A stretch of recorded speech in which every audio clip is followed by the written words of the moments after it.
doa ini sangat masyhur untuk mengelak daripada kejahatan orang. Allahu Akbar. Risau kita dah baik dah, kita tak ganggu orang pun, tapi kita tak tahu bagaimana perasaan orang yang berada di sekeliling kita. Jadi jom kita bacakan doa ini agar Allah lindungi kita daripada segala kejahatan. Sebar-sebarkan, moga manfaat doa ini sampai kepada mereka yang kita sayang. Bismillahirrahmanirrahim.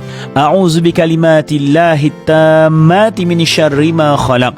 Aku berlindung ya Allah dengan kalimat-kalimat Allah yang sempurna dari segala kejahatan yang dicipta olehnya. Baca doa ini sebanyak 3 kali sebelum kita keluar daripada rumah, sebelum kita memulakan sesuatu pekerjaan. Moga Allah mendatangkan perlindungan. Kalau perlindungan itu datang daripada Allah, tiada makhluk yang mampu menembusinya. Moga Allah mudahkan segala urusan. Alhamdulillah.